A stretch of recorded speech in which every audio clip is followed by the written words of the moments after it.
क्या आपने कभी देखा है कि मुख्यमंत्री ने जिस शाला भवन का धूमधाम से उद्घाटन किया हो वहां 2 महीने बाद भी ताला पड़ा हो?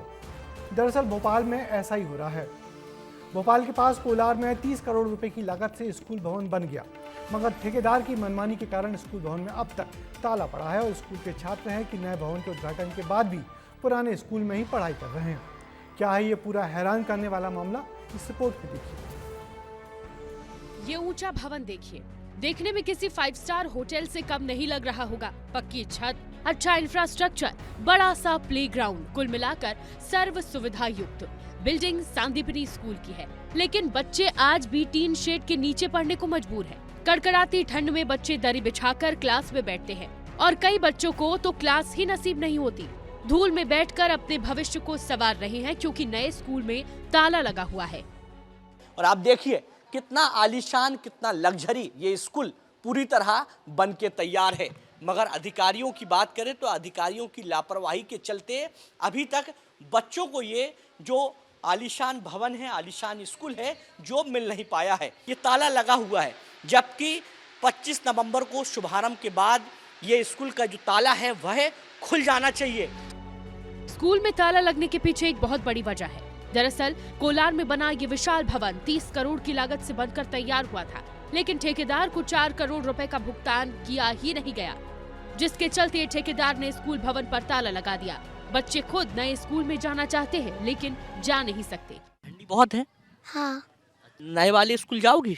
हाँ। अभी गई थी क्या अभी तक आप नए वाले स्कूल? नहीं गए। मासूम बच्चों के लिए सरकार ने इतना बड़ा भवन बनवाया, नवंबर में इसका शिलान्यास किया गया, लेकिन अब आप अधिकारियों की मेहरबानी ही समझिए कि बच्चे आज भी टूटे फूटे मकान में पढ़ाई कर रहे हैं, जहां न बच्चों के हिसाब से क्लास है और न ही कोई सुविधा है कि ये जो बच्चे हैं वो खुले आसमान के नीचे कड़ाके की ठंड में बाहर जो पढ़ाई है वह करते हुए दिखाई दे रहा है। बिल्कुल ये दुर्भाग्य की बात है कि सब कुछ तैयार होने के बाद भी आज हमारे बच्चे मैदान में धूल में बैठे हैं, टीन शेड में पढ़ रहे हैं। बच्चों के साथ शिक्षकों को भी नए स्कूल में जाने की आस है। बच्चों की मायूसी देख हम अधिकारियों के पास पहुंचे तो रटी रटाई बातें सुनने को मिली। माननीय मुख्यमंत्री जी द्वारा उसका उद्घाटन किया गया है, लेकिन अभी हमारी जो वार्तालाप हुई है तो उसमें ये बताया ठेकेदार का कुछ काम उसमें छूटा हुआ है। जैसे ही कार्य पूरा होते हैं तो वो दिन है, लेकिन जब उससे बात की गई है तो उनका ये कहना है कि हमारा कुछ पैसा ड्यू है, माने सभी नहीं है पूरा, थोड़ा सा जो रह गया है, तो बोले जब वो हमारा पैसा मिलेगा तब हम देंगे। जिला शिक्षा अधिकारी खुद 2 बातें कर रहे हैं। अब जिम्मेदार ही जाने कि काम पूरा होने का इंतजार किया जा रहा है कि ठेकेदार को पैसा देने का। और सवाल ये भी है कि जब सभी को असल वजह पता है तो क्यों ठेकेदार को पैसे नहीं दिए जा रहे हैं? देखिए, किसी ठेकेदार की इतनी हिम्मत नहीं है कि सरकारी स्कूल खाली करवा दे, बच्चों को भगा दे।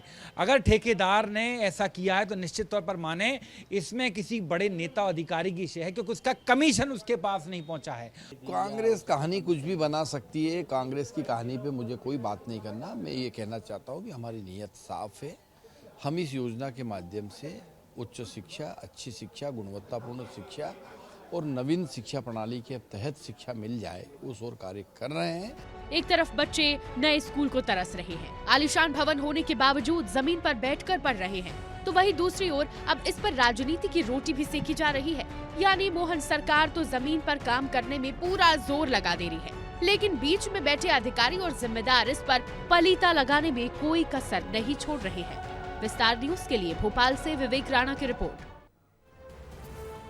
तो सरकार के स्कूल शिक्षा विभाग ने मुख्यमंत्री से आलीशान शाला भवन का उद्घाटन कर वाहवाही तो खूब पाली, मगर स्कूली बच्चों के दिन अभी भी नहीं बदले।